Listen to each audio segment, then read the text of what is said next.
Thank you, Jasmine.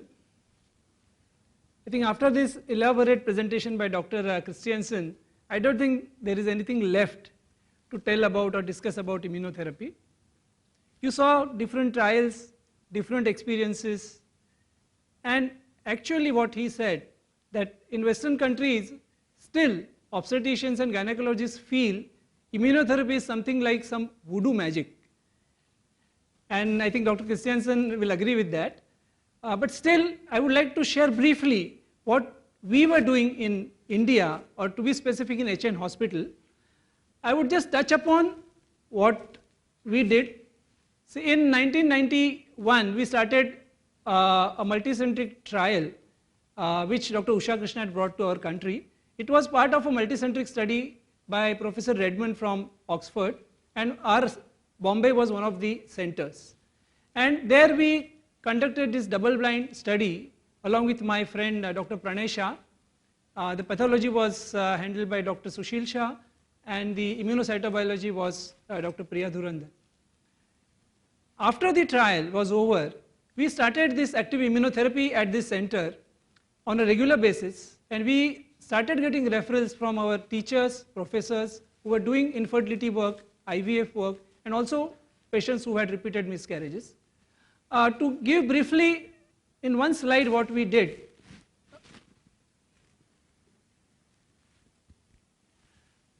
We gave immunotherapy to 396 patients, of which 350 were with recurrent miscarriages and 49 were with IVF failures. And the slide itself shows the success rate of average 90% that we could achieve with this particular type of immunotherapy. Of course, we went through many phases. The protocol was modified, starting from very small amount of husband's blood to almost 200 to 250 ml of husband's blood. Thanks to our immunocytobiologists with our innovations. And currently what we are doing, protocol which we are using is unique of ours, which is different from which is used anywhere in across the globe.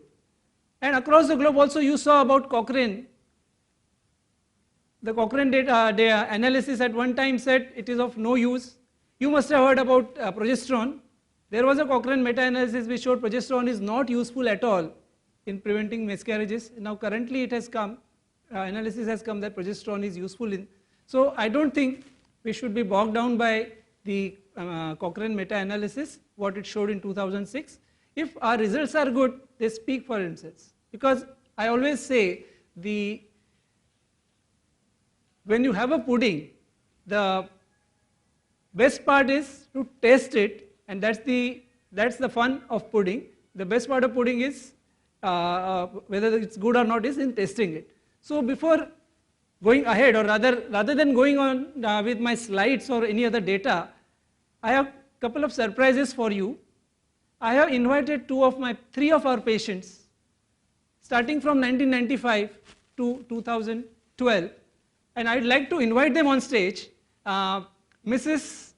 Mundle, she is mother of an 18-year-old daughter who was one of our first immunotherapy patients. Her daughter could not come today because she is in US. Mrs. Mundle, can you stand please? Would you like to say a few words? And I have one more couple with me, Mr. and Mrs. Dhuri. Pariksha, would you like to share a word? She had 3 miscarriages followed by immunotherapy, and they have a son of I think 16 months. Would you like to share something? I think this speaks more than maybe 100 slides.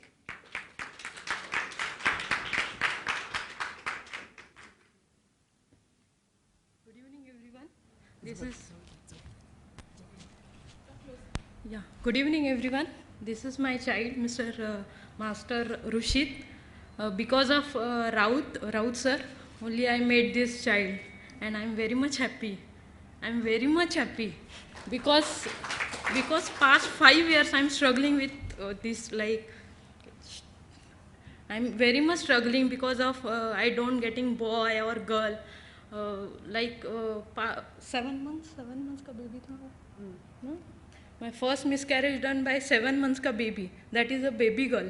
And I am very much disturbed that time. But because of Dr. Raut, I am very happy now. He is my husband sitting there only, Mr. Girish Girish? Duri. So thank you so much. Thank you. Our third patient could not come because of some family problem, but he has sent a message. I would like to share that. He is Mr. and they are Mr. and Mrs. Mukri. I went from one hospital to another and was despairing as I saw my wife undergo 14 to 15 miscarriages. I had lost all hopes of having a baby when a gynecologist referred me to Dr. Raut, and that worked. Today I am a proud father of a healthy daughter. I am thankful to Dr. Raut. So this was one couple of 14 miscarriages, and I can't speak about it because every third month or fourth month this gentleman calls me up from Uran for any occasion wishing me, and I'm sure I think that has made my life and I really feel worth that I have taken up this line of gynecology and obstetrics, and I'm thankful to my teachers and those who have guided me in this field.